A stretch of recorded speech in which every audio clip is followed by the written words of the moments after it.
Dentro del bloque, tu espacio seguro para aprender sobre criptomonedas, DeFi y blockchain.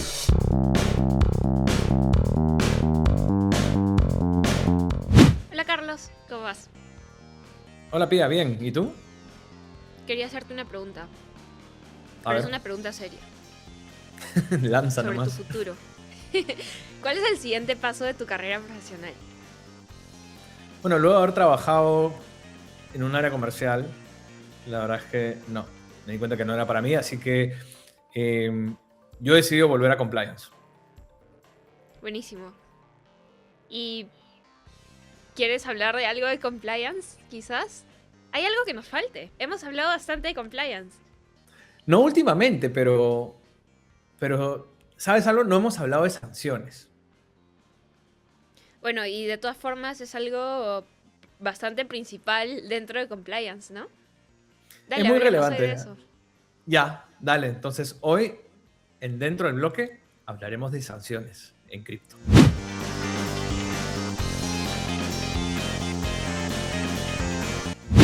Hola, yo soy Pia. Hola, yo soy Charlie. Bienvenidos a Dentro del Bloque, el podcast de DDB Education enfocado en blockchain, criptomonedas y temas relevantes para la industria cripto. El día de hoy vamos a conversar sobre sanciones en cripto.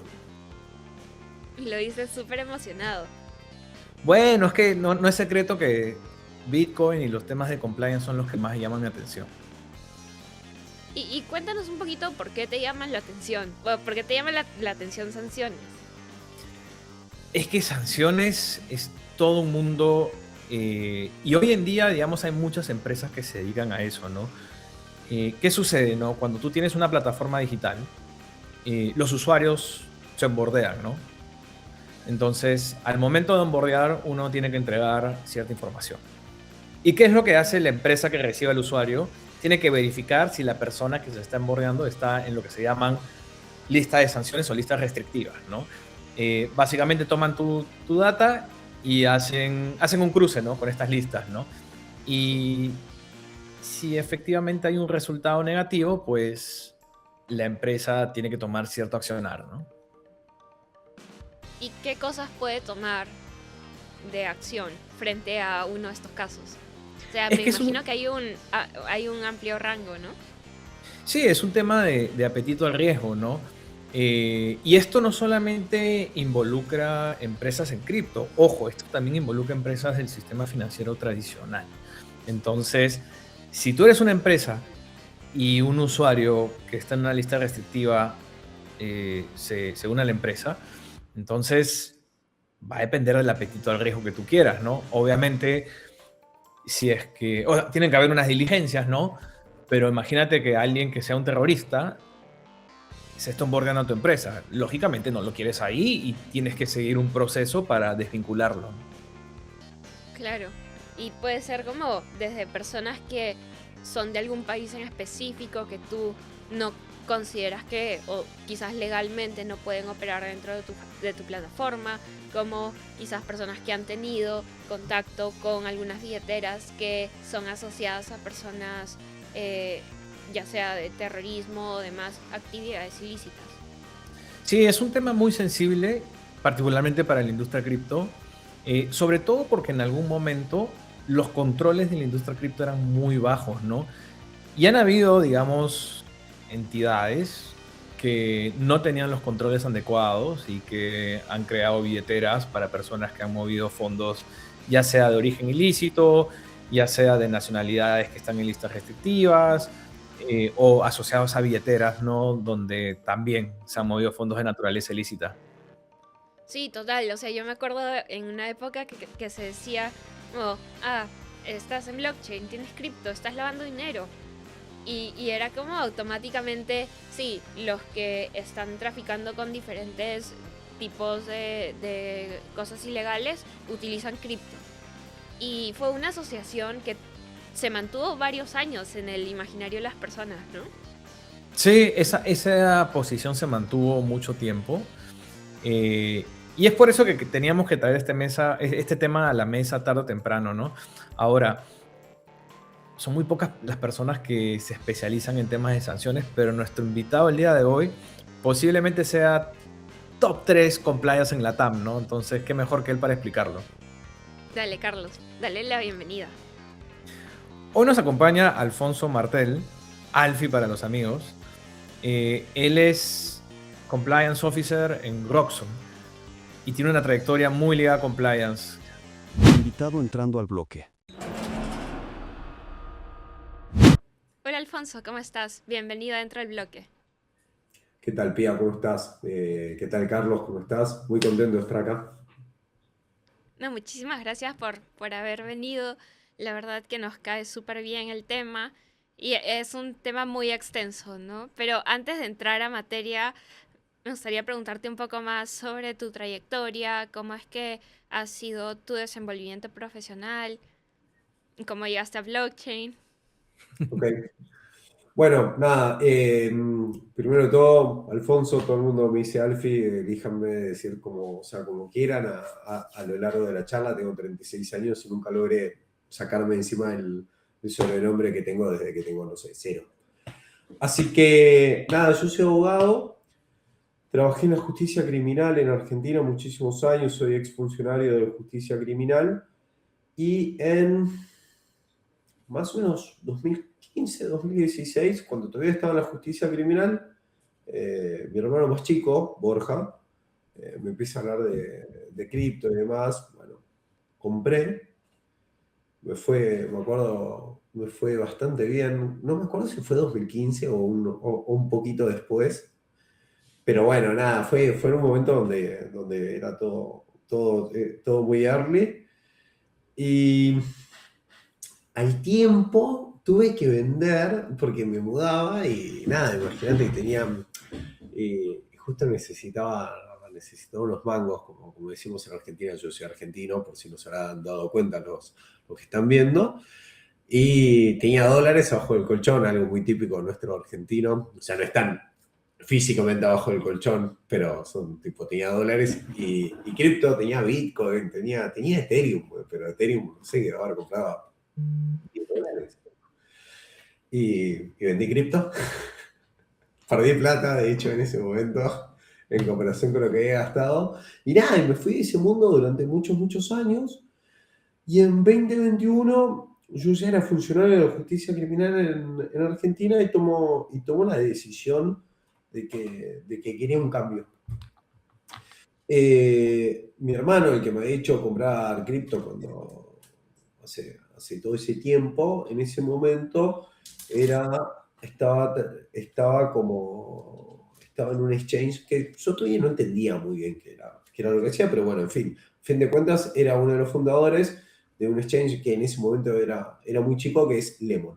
Sí, Lemon Cash, Claro. un exchange que está en Perú, está en Argentina, etc. Y bueno, nada, en ese salto necesitaban un abogado para armar el área de compliance, que no, o sea, todavía no existía.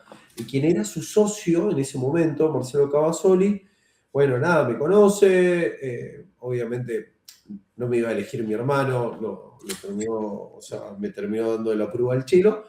Y entré en 2021 a armar el área de compliance y riesgos de Lemon. Todavía Desde cero. de 0, operando en Argentina, con 20.000 usuarios. Yo era, no sé, fui el empleado número 20, un número del estilo. Fue antes de la Serie A, de hecho. Apenitas antes. Es más, me acuerdo que la semana de estar se anuncia la Serie A y yo aparecía en las fotos en el diario y no había tenido absolutamente nada que ver con esa serie.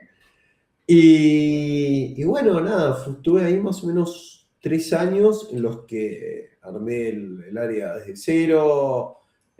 Bueno, yo llevaba adelante varios departamentos diferentes. Es más, he llegado a tener más o menos un 20% o sea, la empresa dependía en su momento de compliance.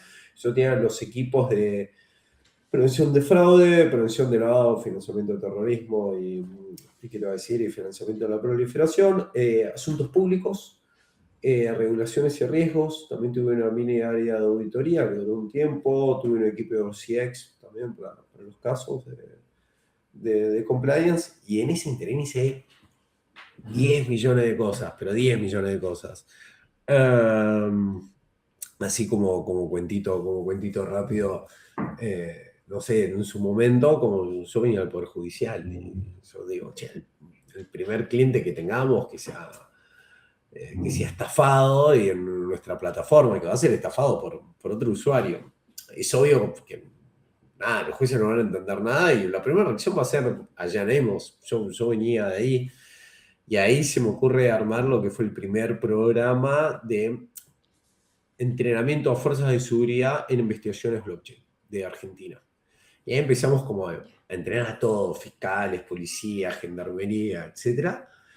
Y eso me llevó, viste, que empecé a participar con muchos organismos e incluso países a lo largo de toda la región. Ahí he hecho un poco de todo, eh, desde ir como experto a, no sé, a las reuniones de jefes de cibercrimen de Interpol, a ir varias veces como experto para la Secretaría de Terrorismo de la OEA, particularmente en lo que es proliferación de armas de destrucción masiva. Vieron todo tipo, la dinámica con Corea del Norte, Laser Group, etcétera. Bueno, hago bastante de eso. Gafilat, mil cosas. De hecho, bueno, la última vez que participé de un espacio ya lo hice en carácter de formador, ni siquiera de experto. Qué sé yo, Consejo de Europa. He ido a entrenar fiscales e inteligencia con el FBI a Centroamérica. No sé, tengo 10 millones de cuentos. Bueno, ¿Has venido a Perú? bueno, de hecho, la primera vez que me lleva a OEA, me lleva a Perú a dar capacitaciones, ¿qué te voy a decir? En materia de proliferación de armas de destrucción masiva. Y a Perú he ido varias veces a dar entrenamientos, también con GIZ, que es como un aparato dentro del Banco Central Alemán, o tipo su brazo de cooperación. He ido un montón de veces a Perú a dar varios entrenamientos diferentes. No sé, qué sé yo, representé a Argentina frente al Gafi para lo que es cripto, Sí. regulaciones, etc. Y después me fui de Lemon hace más o menos 2 años, muy metido en esto que hago de consultoría a organismos y a países, y me terminé enganchando en un nuevo proyecto que se llama Roxxon, en el que estoy ya hace, no 2 años, un poquito menos, pero casi 2 años, que ahora sí los cuento, pero bueno, ahí estoy a cargo de legales y compliance, y ese es mi trabajo formal. Aparte de eso, sí sigo ayudando, asistiendo, no sé, entrenando todo lo que es sector público. El sector público lo sigo haciendo porque es lo que me gusta, es lo que me divierte, es lo que más me divierte, mejor dicho. Pero bueno, eso en una súper resumen es un poquito mi historia como economista de cripto y bueno, un poco cuál es mi especialidad en este mundo, ¿no? Alfie, a pesar de que has tenido una trayectoria muy ligada al sector público, en su momento llegaste a ser compliance officer de Lemos, ¿no? En un momento donde no había claridad regulatoria en Argentina, ¿no? ¿Qué aprendizajes te dejó esa experiencia en lo que vendría a ser uno de los exchanges más importantes hoy en día de Argentina? Mira, lo que más aprendí ahí es... Lo que más aprendí ahí es definitivamente lo que es cultura de riesgo. ¿Qué te quiero decir con cultura de riesgo? Yo cuando trabajaba en el Poder Judicial, que es donde venía inmediatamente antes de entrar a Lemon, mi trabajo era un poco reconstruir hechos del pasado para ver si efectivamente habían sucedido, a eso decir, che, es este delito y aplicarle N pena. Y me di cuenta que de repente yo estaba en un mundo donde todo lo que yo hacía podía ser tenido o no en cuenta por un juez, por un regulador, de una manera perjudicial, al menos a los intereses que a mí me tocaban tipo, representar en ese momento. Che, ojo que para un regulador esto puede ser una actividad regulada, pese a que no es una regulación per se, o esto puede ser una conducta, no sé, hasta delictiva. Y entonces lo que más aprendí es a invertir eso que yo he hecho durante tantos años y empezar a adelantarme a lo que podían ser los problemas. ¿Y qué te quiero decir con esto? Cuando vos no tenés certeza regulatoria, o incluso cuando tenés certeza regulatoria, pero viste que cripto es súper rápido y no necesariamente las leyes se acomodan a lo que es la tecnología. Yo siempre digo que cripto es como una carrera de Fórmula 1, donde vos ves pasar un auto ahora y, no sé, a las 10 vueltas no es el mismo auto, le cambiaron el alerón, las ruedas, cambiaron un montón de cosas, pese a que sigue siendo el auto la misma escudería.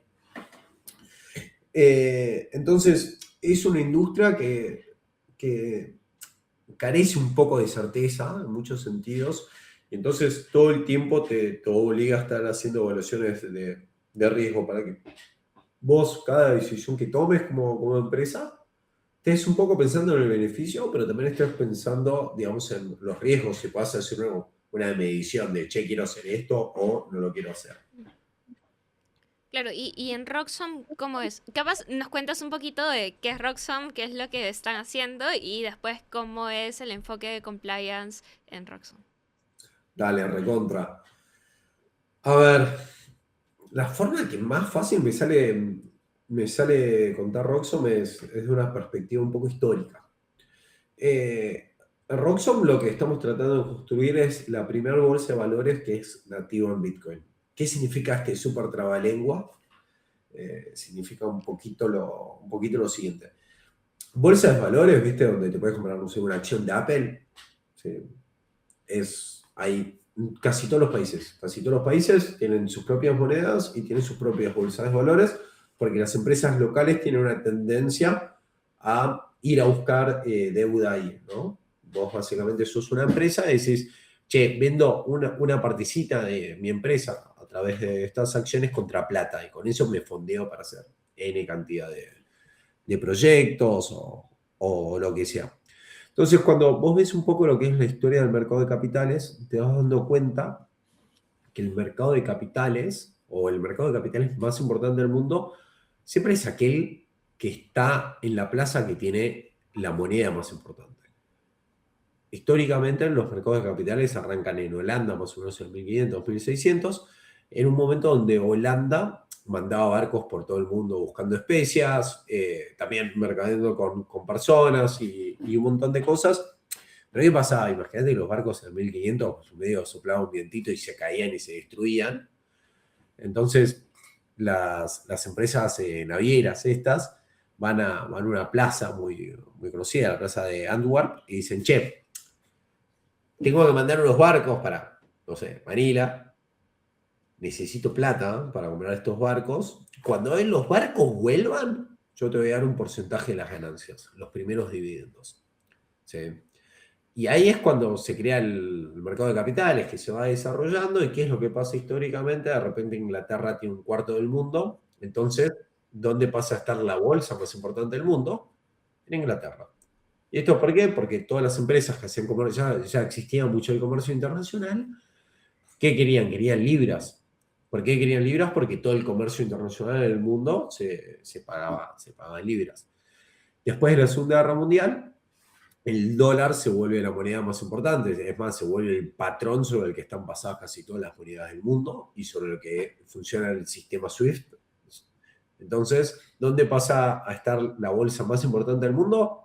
En Nueva York. De hecho, la bolsa de Nueva York es anterior a la de Londres, pero no era más importante antes de la Segunda Guerra Mundial, antes del final de la Segunda Guerra Mundial. Entonces, un poco nuestra tesis en Roxxon es la siguiente. Estamos en un momento donde el poderío de las monedas y el dólar se está viendo altamente discutido. Y es como hace 20, 30 años, donde sin dudas el dólar americano era la moneda más importante del mundo. Y también estamos en un momento donde, ¿qué es lo que trae cripto? Cripto trae la transnacionalidad de las monedas. Es un poco es el dinero del Internet, el dinero del futuro. Entonces, en nuestra cabeza es, che, sos una empresa nueva. ¿Qué vas a querer hacer? ¿Vender tus acciones contra pesos argentinos? ¿Contra dólares americanos? O capaz quieres hacer como MicroStrategy y que emite deuda para comprar Bitcoin. Bueno, en Roxxon lo que va a poder hacer una empresa tipo MicroStrategy no es vender acciones contra dólar para comprar Bitcoin, sino vender directamente sus acciones, ¿sí?, contra Bitcoin. Y su acción no va a salir, no sé, $100, sino que saldrá N cantidad de satoshis. ¿Se entendió más o menos la dinámica? Sí, total. Bueno, de mi lado sí, Carlos, no sé. No, no, yo Te estoy veo muy con cara de familiarizado. confundido. No, yo estoy muy familiarizado con Roxxon, ¿no? Y de hecho, pues, bueno, es un modelo de negocio que es muy pro Bitcoin, ¿no? En lo cual, Pia, como bien sabrás, tú sabes cómo me Te mueve mucho brillan el los tema de ojos de Bitcoin. felicidad y de Sí. esperanza.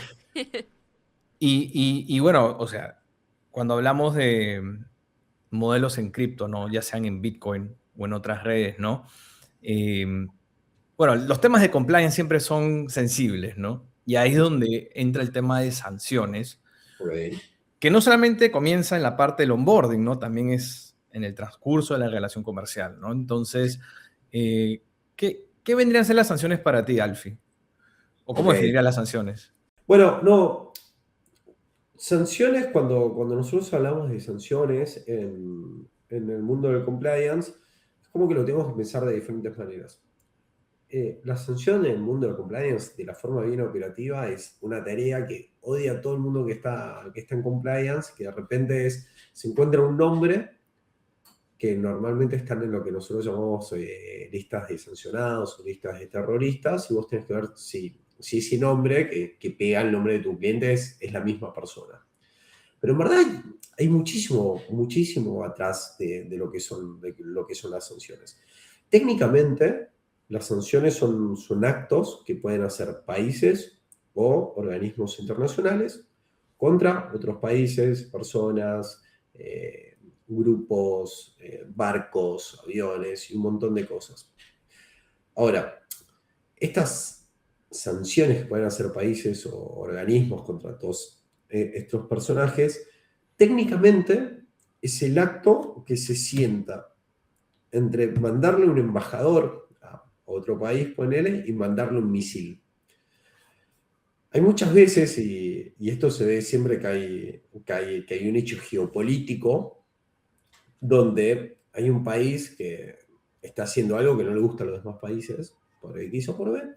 Los demás países, en vez de, no sé, declararle la guerra, le dicen, che, bueno, ¿sabes qué? No te voy a comprar más. O no voy a aceptar más a tus nacionales. O los nacionales tuyos que tengan plata acá, les voy a embargar toda la plata. ¿Cuál es el caso que capaz más le puede sonar a todo el mundo? El caso de los oligarcas rusos. Y del gas ruso después del conflicto de Ucrania.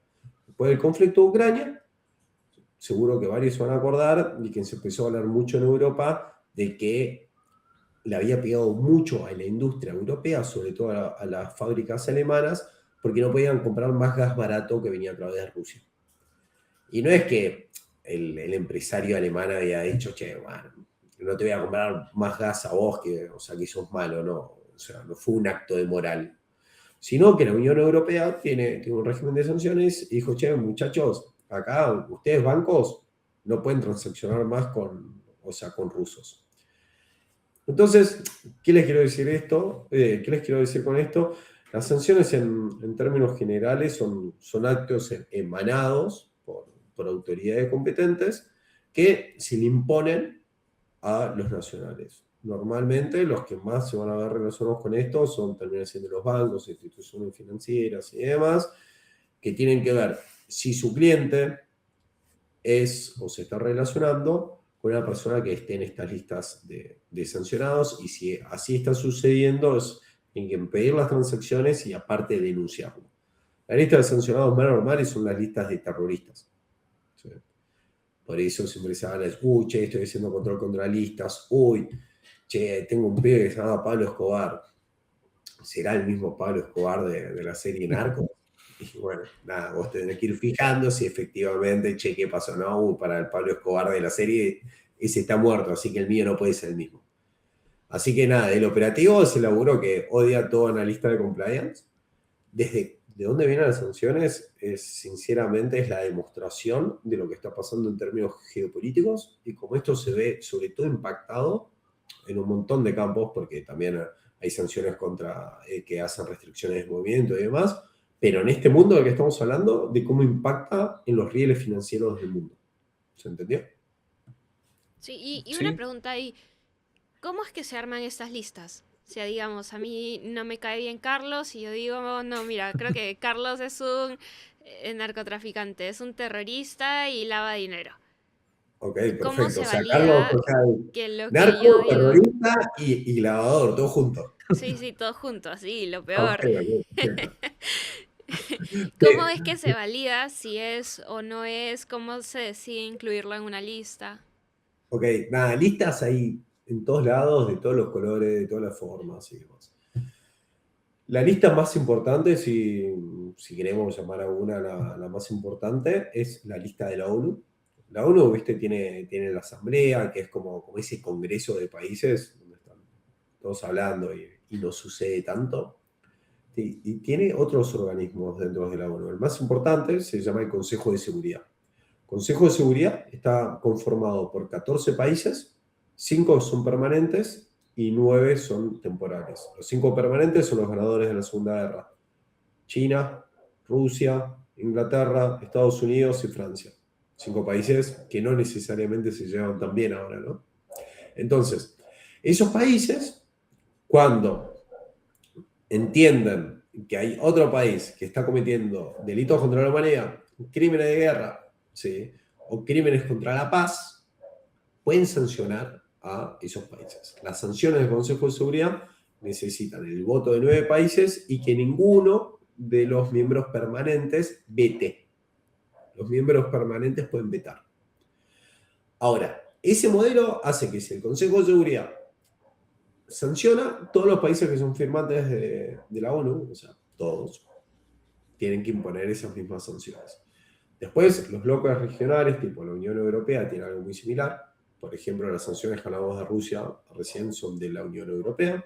Y los países en particular, que tienen que seguir las listas de la ONU, y si sos un país europeo, también las de la Unión Europea, también puedes sancionar a entidades que a usted resulte nada, de interés en tu país.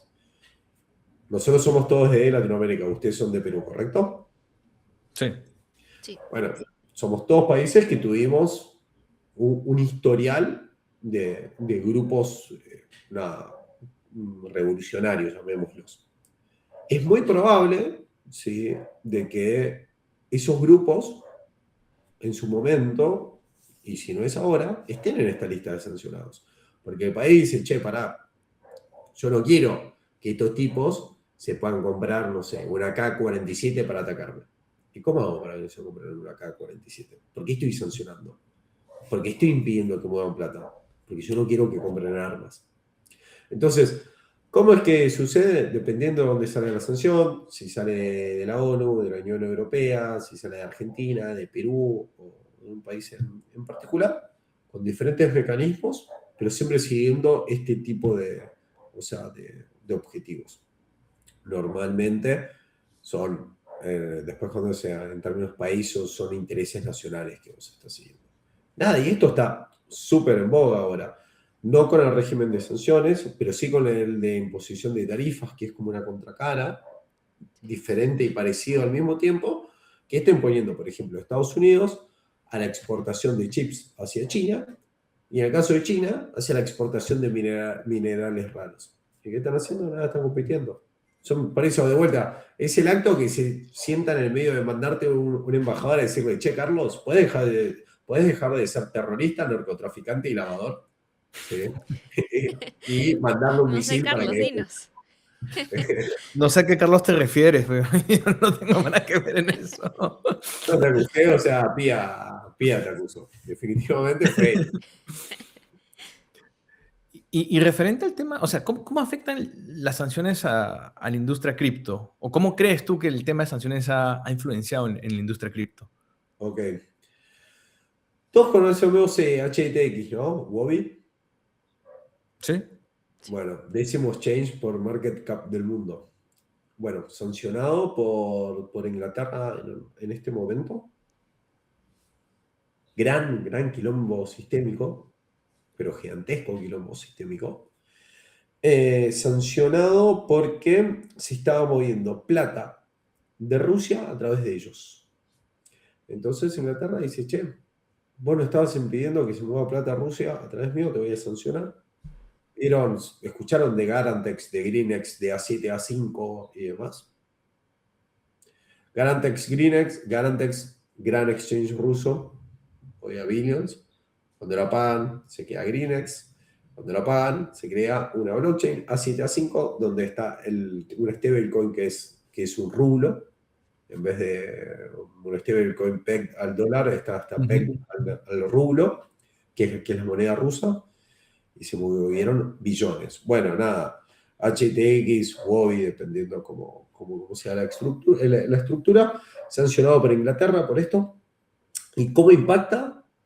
Imagínate que vos sos un exchange y de repente ves que un cliente que tuvo la mala suerte de elegir a HTX como exchange, ve que en todos los diarios están diciendo, che, Inglaterra está sancionando a HTX, vos qué vas a decir, che, me quiero llevar mi plata, ¿no? Sí, o sea, va más por la parte reputacional ahí.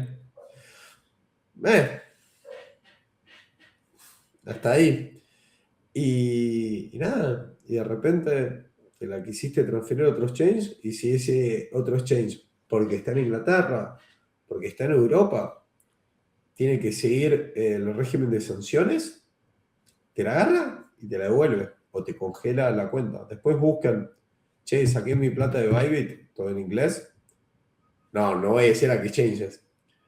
De Bybit, de HTX, y vas a ver la cantidad de gente que está diciendo me bloquearon la cuenta. Por tener, Entonces, por tener cuenta ahí y haber movido fondos en claro, dicho porque exchange. usted, en alguno de sus casi 100 capítulos, seguro que hablaron de los sistemas de KYT, ¿no? De KYT propiamente no, pero sí hemos hablado muchas veces de KYT. Más de KYC, pero Ok, Pero sí lo bueno, hemos pero hablado. entonces, por ok, ahí que hemos conversado de KYT. hago una mini intro. Hay unos sistemas que se usan en KYT. KYT es tipo, sabes, un transacción, que es como, que es un poco entender quiénes son las contrapartes de las transacciones.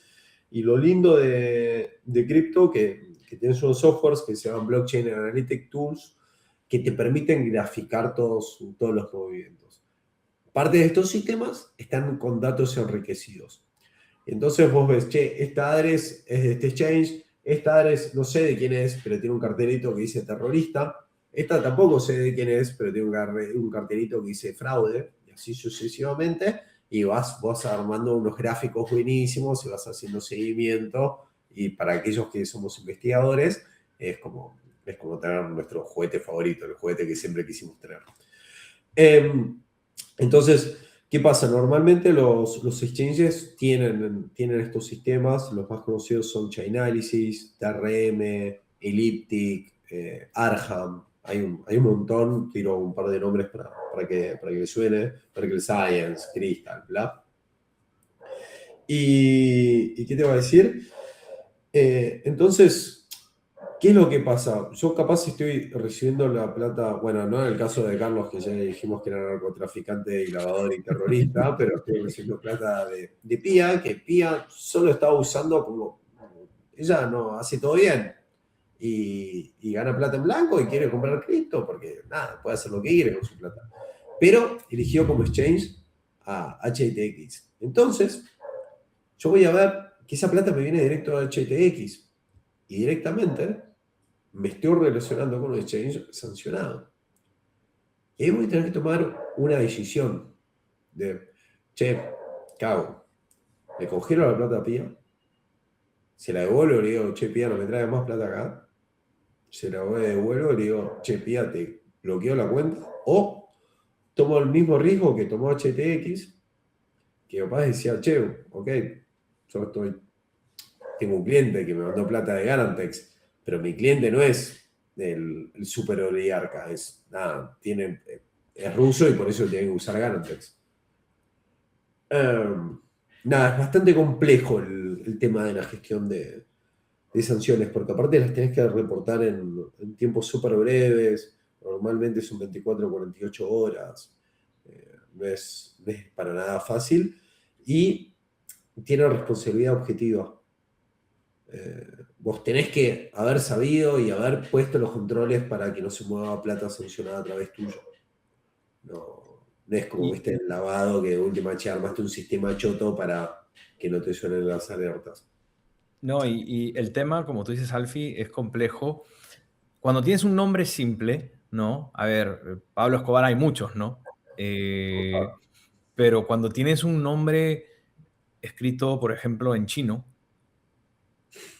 ¿cómo hace? Y tienes una persona sancionada y tienes una persona con ese nombre que se registra en tu entidad, no te alcanza el nombre para ver si es una persona que está sancionada. Tienes que buscar más información, tal vez fecha de nacimiento o una foto, y es ahí donde el tema se va haciendo un poco más complejo, ¿no?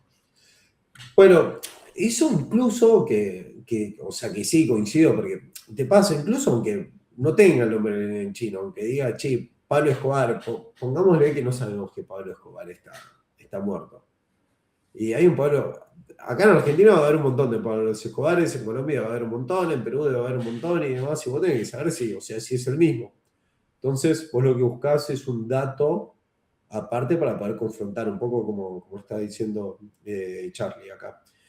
El tema que se vuelve mucho, mucho más complejo es, como bien dice Charlie, cuando tenés nombres que están escritos ya directamente con otro tipo de escritura, no sé, cirílico, chino, eh, etc.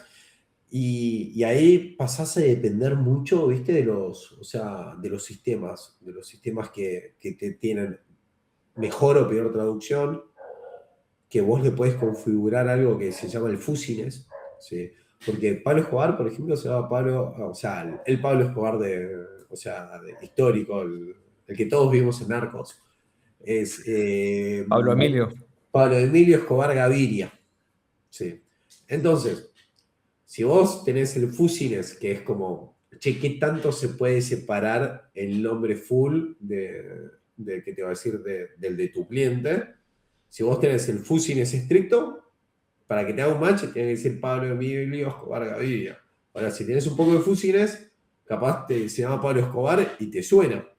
Ahora, el tema es que estas listas no siempre dicen el nombre completo, no siempre tienen la fecha de nacimiento del terrorista o de lo que sea, no siempre tienen dónde nació, y muchas veces estas personas tienen un montón de nombres. Entonces vos vas al listado, no sé, un listado de OFAC, y vas a ver que acá Charlie, que es narcotraficante, terrorista y lavador, ¿sí?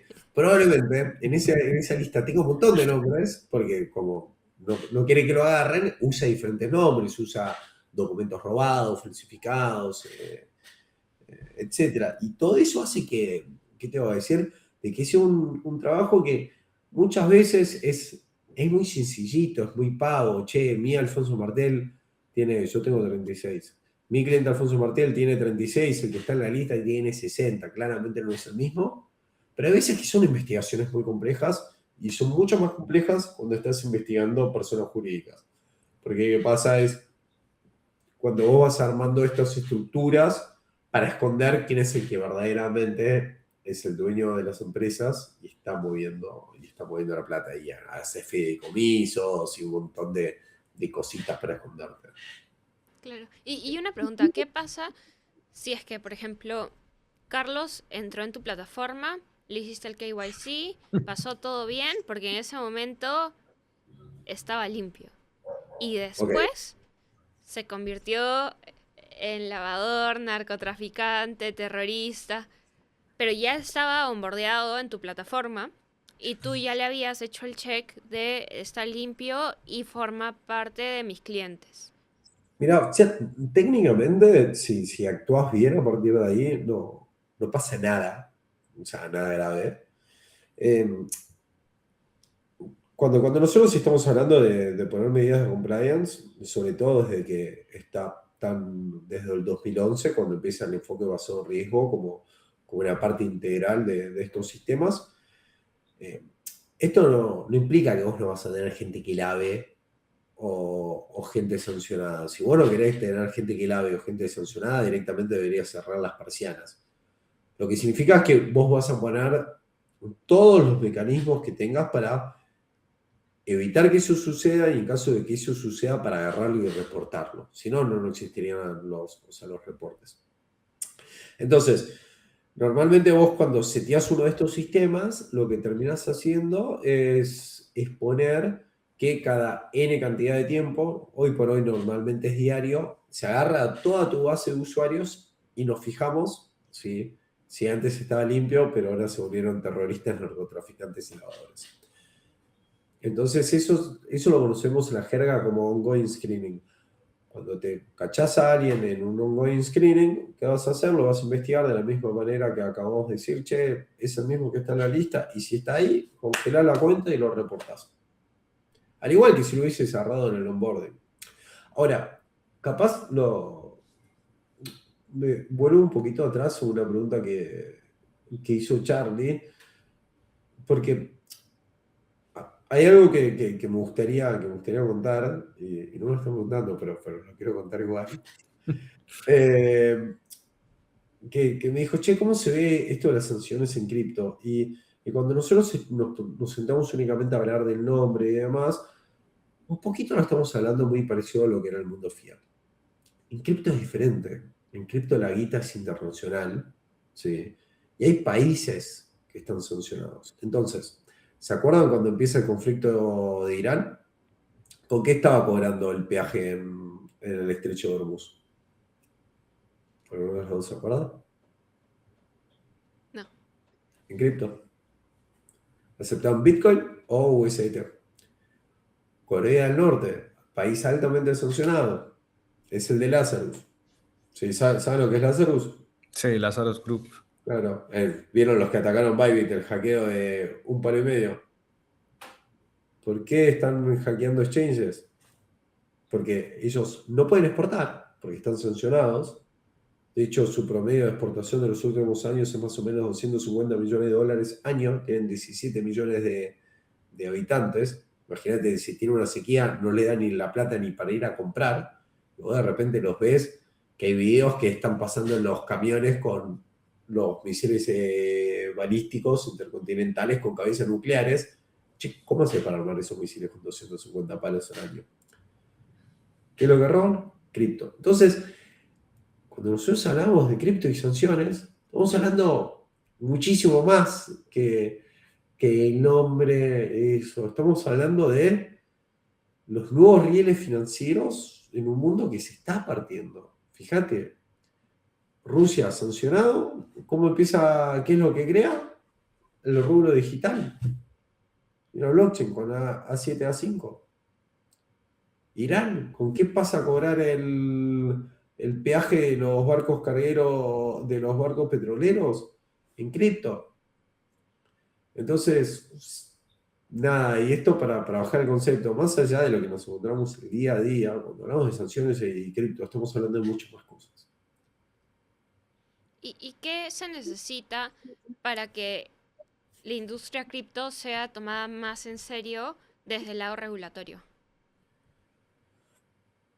Yo creo que tiene, o sea, primero, yo soy del criterio de que la industria cripto está siendo cada vez tomada más en serio. Yo cuando entré al mundo cripto, lo sentía mucho, ¿viste? Como el lejano oeste. Y hoy por hoy no lo siento ahí, o al menos en los lugares en los que a mí me toca estar, o con la gente con la que me toca hablar. Es como que no siento ese lugar, y particularmente yo soy argentino, de cripto super mainstream. Pero ponerle que esto no sea igual en todos lados requiere de tiempo, porque regulaciones ya hay en casi todo el mundo. Son muy pocos los países, al menos en términos porcentuales, creo que es únicamente el 20% que no tienen regulaciones cripto. Entonces necesita tiempo para que esta industria se siga desarrollando y sean cada vez más grandes los jugadores que están en cripto. Ahora, pensemos por un segundito esto. ¿Tienen idea cuál es el país que más cripto tiene? Estados Unidos. China y después Estados Unidos. De hecho, Estados Unidos fue este año o el año pasado que crearon la Reserva Soberana. Fue el año pasado que la crearon, sí. Ok, el año pasado. Una reserva soberana, que bueno, después hay que ver qué números, pero ayúdenme a acordarme porque no tengo bien los números, pero un poco la idea era que más o menos el 2% de las reservas de la Fed se vayan a cripto. Era un porcentaje de esa índole, sí. Ok, un 2% de reservas de la Fed, estamos hablando de muchísimo más plata de la que tienen muchísimos países. Sí. Entonces, cuando Estados Unidos está diciendo, che, voy a agarrar una pila de plata que es más grande de la que tienen un montón de países para comprar cripto, yo tengo la impresión, y obviamente que puedo ser subjetivo, que es, che, bueno, pará, ya no es más un juego de un par de pibitos con buzo y capucha metidos en un sótano. Total. Bueno, ojalá pase este tiempo de la mejor forma y cripto sea en general visto de una mejor forma, que creo que es hacia donde va y hacia donde ha estado yendo en los pasados años, ¿no? Sí, Alfie, muchísimas gracias por explicarnos este tema de sanciones a detalle. Creo que era un pendiente acá en el podcast, ¿no?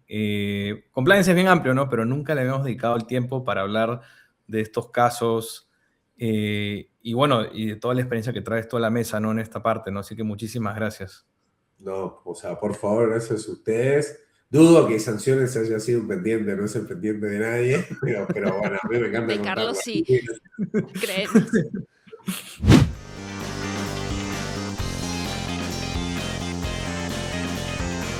Carlos, algo me dice que este va a ser uno de tus top 10 episodios favoritos.